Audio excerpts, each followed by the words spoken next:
Hi, I'm Max. I'm the creator behind Eat the Rich Art. I use he, him and they, them pronouns, and I bought more yarn. Now, little disclaimer to start with.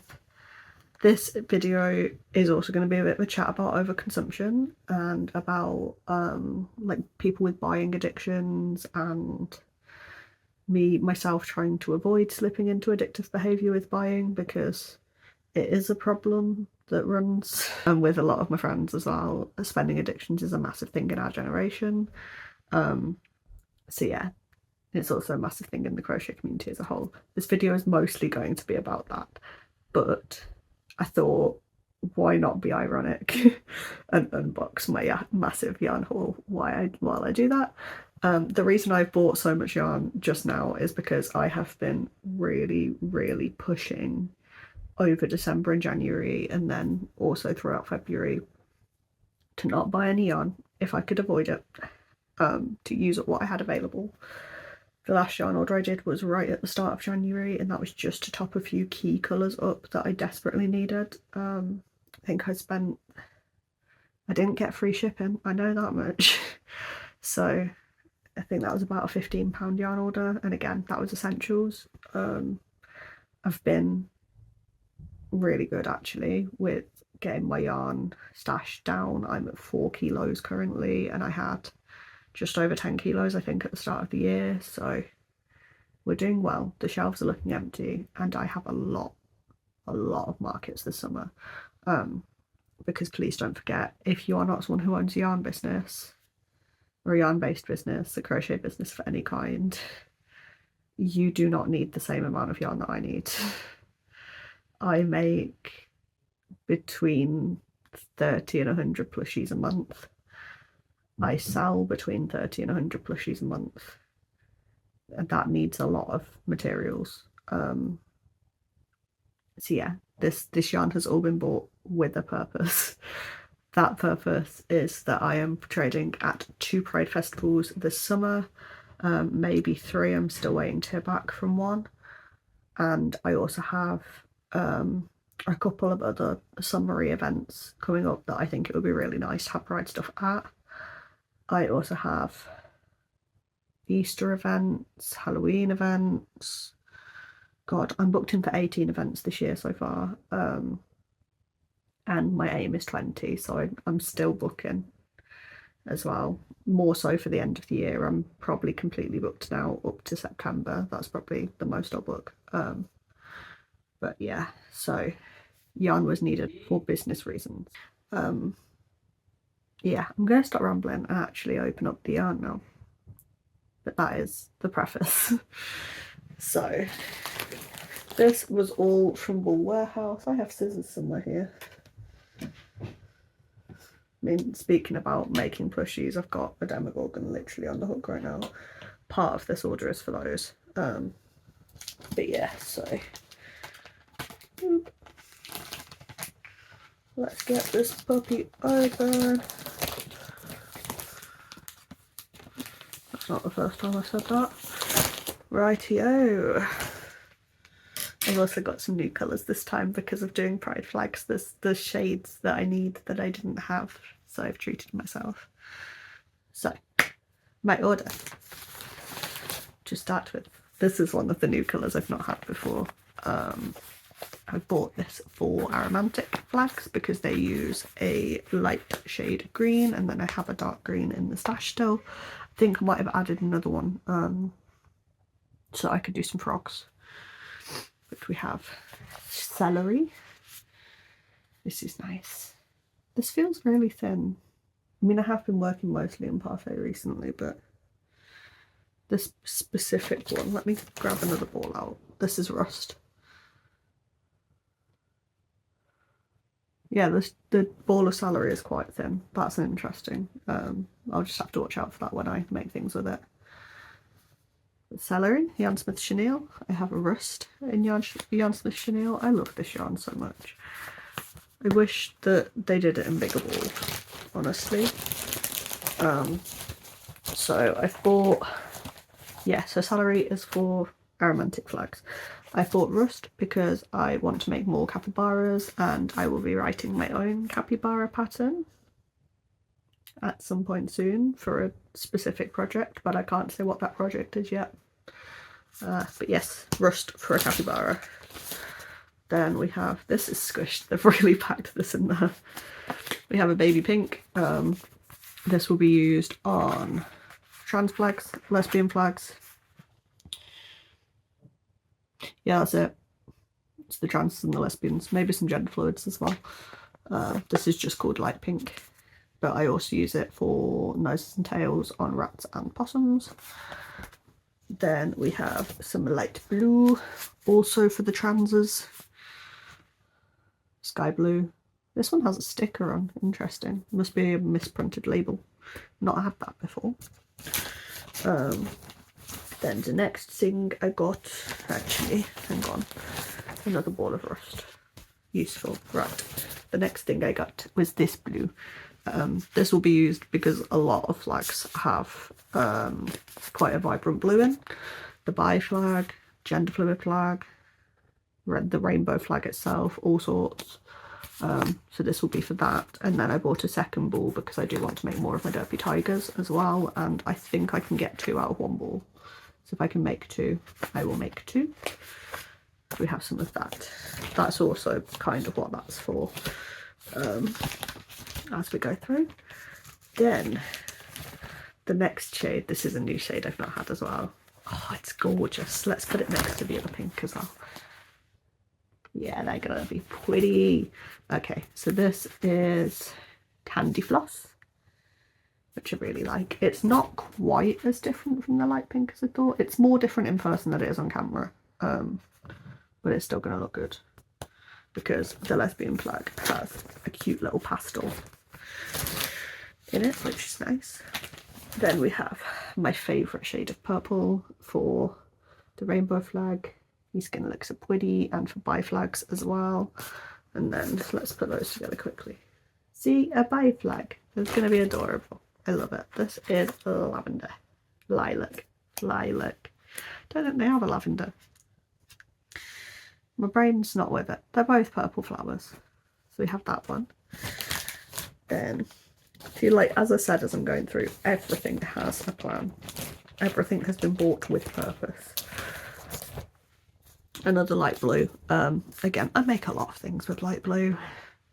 It'll be useful for the derpies.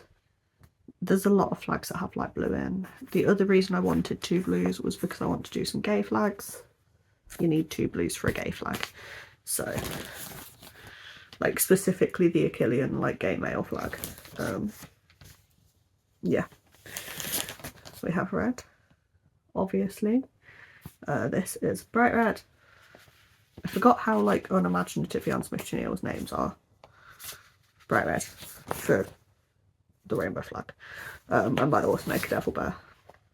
Then another one that I have not had before, this is carrot. I needed 2 oranges for the lesbian flag. So we have the orange one, and then orange 2 is tangerine, which is my usual orange. And then I have also got a second ball of tangerine. I don't know if I got a second ball of carrot, but obviously I make a lot of pumpkin-y things. I probably should have got more than I did because I need to restock my pumpkin toddler, my pumpkin bear, my pumpkin bats, a lot of things that are pumpkin themed need restocking. So any orange that is left over will be going towards the pumpkins. Then we have second tangerine for pumpkin reasons. Then, try not to rustle the bag too much, but it's quite hard. The next thing we have is 2 vanilla fudges. These are for capybaras, because I can get about 10 capybaras out of 1 ball of this yarn. But then last year I sold about 10 capybaras in the space of 3 or 4 events. I have a lot of events booked this year, especially family events, so plenty of capybaras will be needed. Plus, like I said, I'm working on a project of my own, which will need that.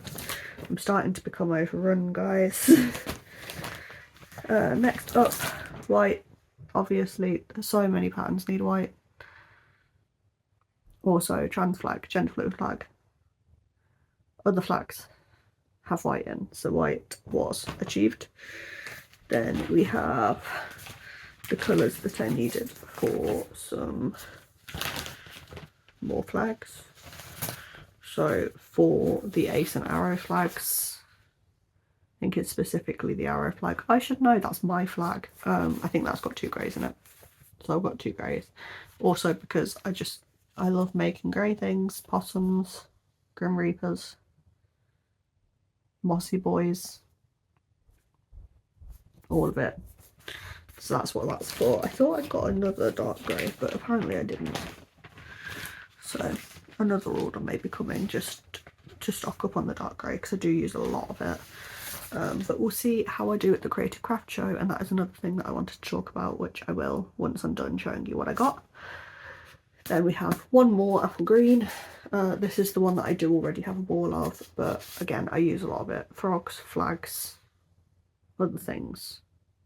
This will be good. And to go with, let's get the celery back from the bottom of the pile. That's quite a cute combination for the arrow flag. We're nearly done with the yarn smith chenille, and then I did get some other yarn to try. Another lemon yellow. This is also one that I do have a ball of currently, but I do want to make a lot of bees again because I've got a lot of family festivals. Bees go well. Also, pan flag, rainbow flag. I swear there's other flags. The non-binary flag this whole time. Again, that's one of my flags. Flags, yellow. They like it.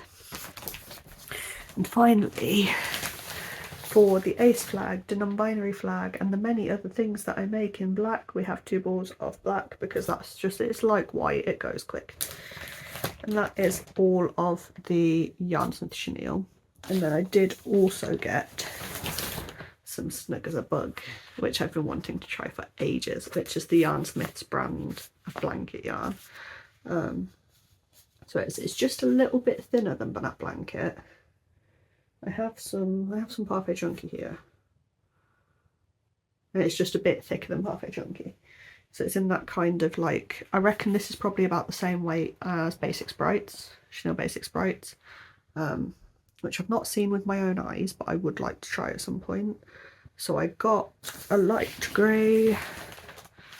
Well, this is actually their mid grey in Snug as a Bug, because they don't have, I've spoiled the other ball now. I wanted this colour in Snug as a Bug, but they don't have this one. They have one that's like nearly black, and then they have black, and then they have the silver colour, which is this one. But they don't have this one, and I wanted this one. So I got, this is just, you can see, just a little darker than the silver. So I got this one instead, because Demogorgons are going massively well for me at the minute. I've been making some in tan because I ran out of grey. But now that I have grey, I will go back to grey. So, what a big ball of it, because I know I'll get through this. I make so many things in grey anyway, that even if I stop making Demogorgons, it will be fine. But I'm making Demogorgons, which is why I also have red. I didn't get black. I probably should have. If I do end up placing an order for more grey, I will get some black. But I figured I can just double strand this if I need to make the centres, because the centres aren't that big anyway, so it doesn't really matter if the yarn's a slightly different weight. So this is shade 2A260, bright red, and shade 2A030, which I think is slate grey or something like that on the website. So all in all, that was about £90 worth of yarn, which is the other thing I wanted to mention in my ramble. But what I'm going to do first is get all of this back in its bag and out of my way, and then I will have my ramble, because that will probably be easier than being cramped up by a big pile of yarn that's on me right now. So I'll be back in a second. Okay, welcome to the other half of the video.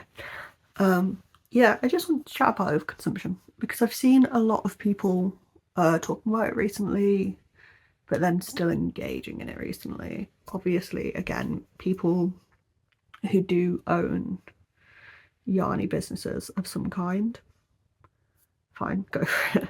I know that that's a lot of what Sarah from Crochet Vision says, that obviously all of her yarn is a business expense, but she has so much of it. I know that's something she's going through at the minute, is she's trying to move, and she's got literally rooms full of yarn, like multiple rooms full of yarn, because she just went that ham when Michaels did their clear out of Sweet Snuggles, and then also when Joann's closed. Like, she spent thousands and thousands on yarn for those clear outs, and that was just crazy to see from over here, especially because it's like, okay, to be fair, with the Joann's clear out, they did get really good deals on that yarn. And this is in no way calling out Sarah. She's an adult, she can manage her own money and her own yarn collection, everything like that. If that works for her, that works for her, that's great. But for me over here, like, these balls of Snug as a Bug are the same size as a ball of banana blanket, right? It's 300 grams, 150 meters, 164 yards. So that's 10.5 ounce ball of yarn, right? A ball of banana blanket, you get about the same amount. This was £6, and they usually, like, that was on sale, but Wool Warehouse does this thing with, like, Yarnsmith chenille is usually meant to be £5 a ball, but it's always £3, and this is meant to be £10 a ball, and it's always £6, because they put it up for like a week and then back down again. So £6, right? So that's what, like $8 maybe. And I see people paying like $15 for a ball of banana, and they'll go and fill a cart with this, like the new Michaels yarn that's just come out. I've seen people coming back with every single ball that they have in the new lines, multiple of the new lines, and that's what, like $200-300 worth of yarn, and they're like not even sure if they like it yet, and they're spending that much. That's just like, that's a lot of money to spend on something you're not sure that you're going to like. So it's something that I've been talking to a few, especially younger crocheters, about, where they've seen people who have these massive yarn walls and do these yarn hauls and all of this, and they're like, oh, one day I hope that I have a yarn collection like yours. And I'm like, if you have the money to and the space to, and if that will make you happy, then sure, but don't go bankrupt or getting into credit card debt over yarn. You don't need a massive wall of yarn to be able to make things. Like, I have 3 cubbies in a Kallax unit with my yarn, and I can still make most things that I want to. It's not often that I have to buy yarn for a specific project.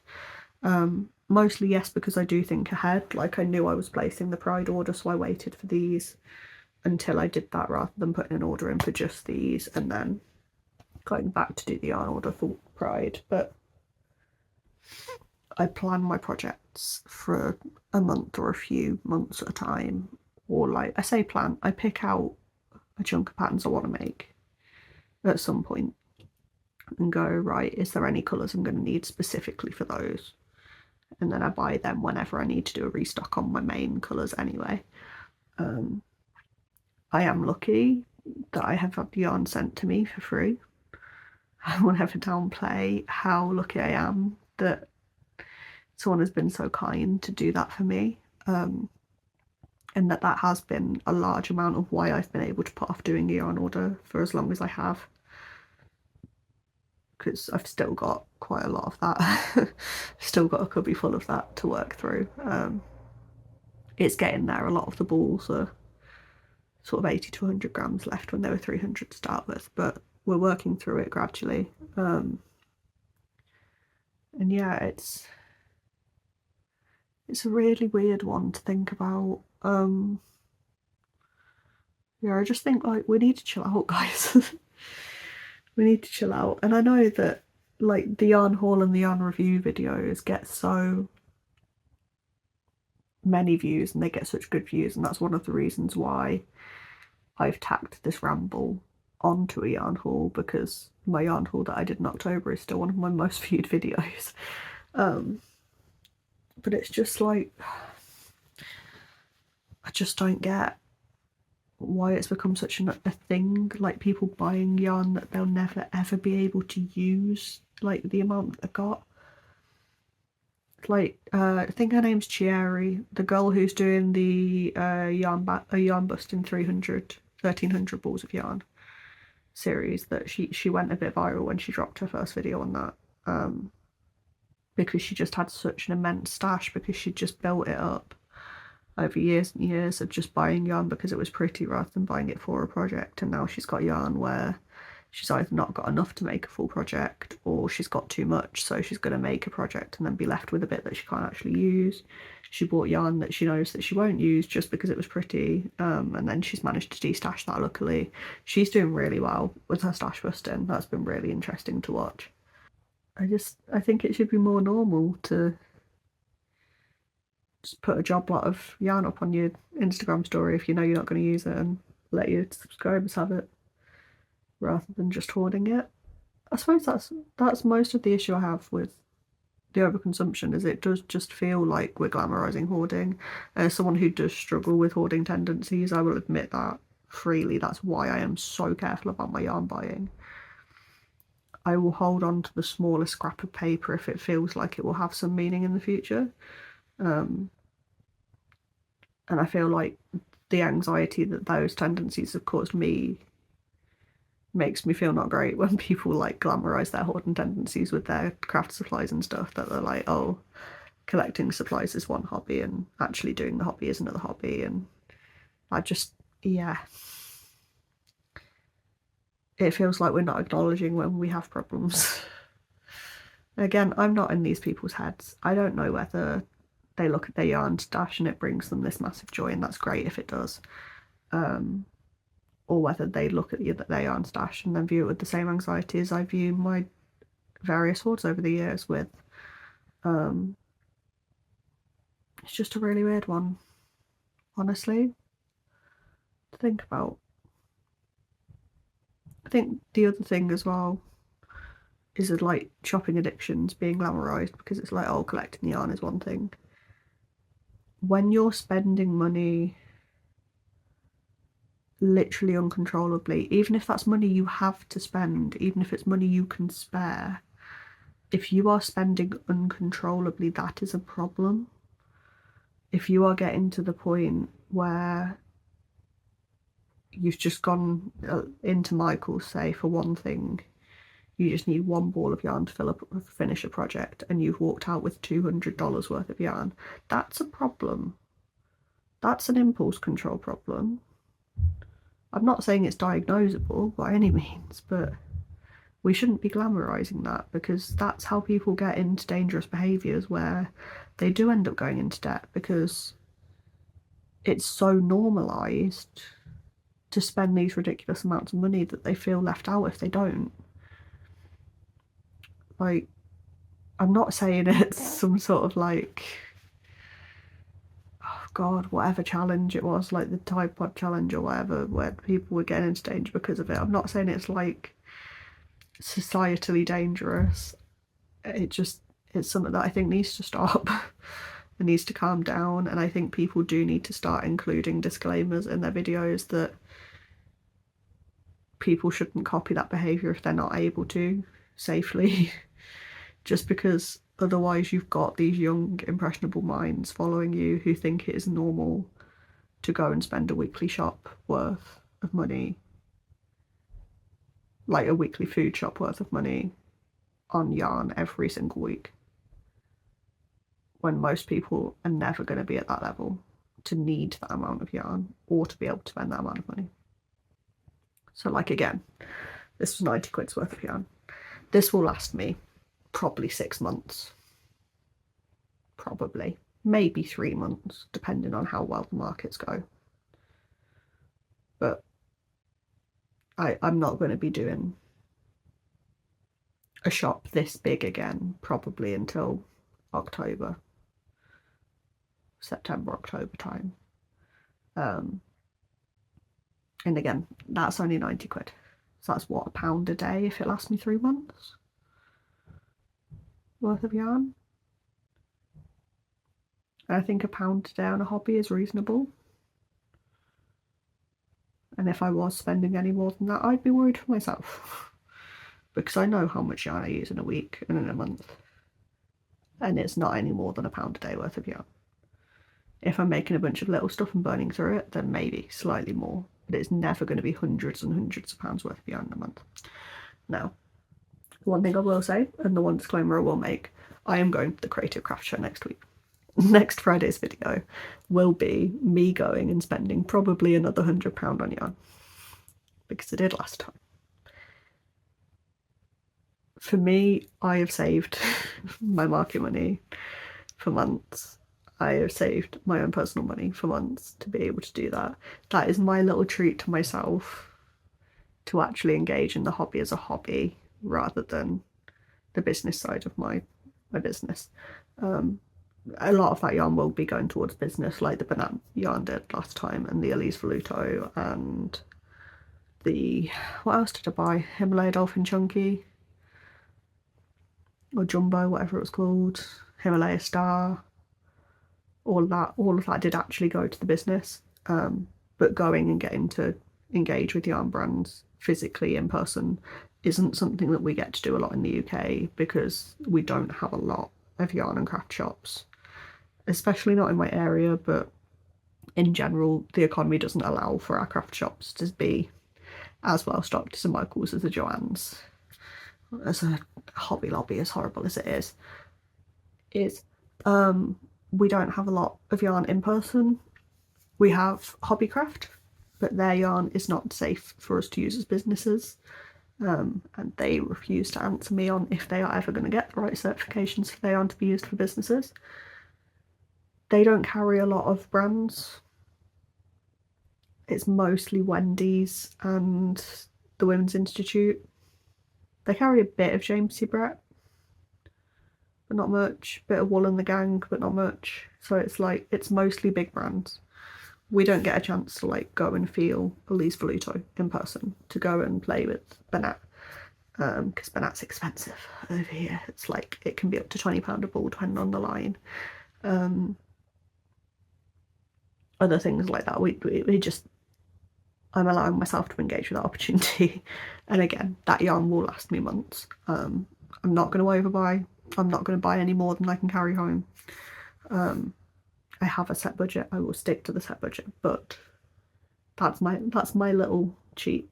And again, when I do post that vlog and yarn review, I will be putting the disclaimer on there, as I'm going to from now on whenever I do a yarn review or a yarn haul of any kind, that I have bought this responsibly with a set budget because I need it for my business and because I know I will use it, and not just because it's pretty, because I want to be a bit more responsible in how I influence people going forward.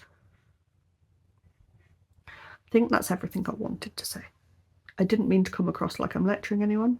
Again, this is no shade to anyone particular. I know I named Sarah specifically. This is no shame to Sarah. She also talks on her platform of only by this kind of, like, I'm only doing this level because it's for my business. And she's also spoken a lot about like how she is overwhelmed by the amount of yarn she has and how she's trying to deal with that situation.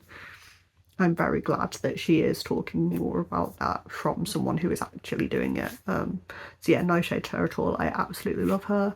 No shade to anyone else who has a yarn stash. If you have a yarn stash, that's fine. I just think we should be, especially in like the way that the world is going at the minute and the climate is going at the minute, I think we need to be very careful about over-consuming, about consuming too much, because we've only got one planet and we need to look after it. And a lot of the overconsumption is helping to not have that anymore. So it's, yeah, I just think everyone in any industry needs to be a bit more careful about their consumption, and yarn is one thing that I've seen that a lot of people have a problem with. So I think that's everything I wanted to say. So let me know in the comments how you feel about overconsumption, if there's anything you're doing in particular to help with yours, if you've noticed that you have a problem, and if you don't, that's fine. If there is anyone who has tried Snug as a Bug before, let me know how you think, and I will let you know when I do my next yarn review how I feel about it. It's very soft, it's very fluffy, I like it. So yeah, like the video if you liked it. If you'd like to see how I do at my next few markets, those vlogs go out on Fridays. My What I Made in a Week videos go out on Mondays. My vlog of the Creative Craft Show should be coming out the week after this one. And I'll let you know everything I bought and what I bought it for at that time. And that is everything I have to say. If you would like to buy things from me, my Ko-fi store is in the description. I have a Derpy Tiger and a Toothless keychain pattern that are purchasable on said Ko-fi store, as are plushies of various kinds that are not made with my patterns, because I don't have any of my things that I've made with my patterns available in my stock currently, though that will change now that I have yarn. Yeah, I think that is everything. So I hope you enjoyed the video. Thank you very much if you made it this far, and have a nice day.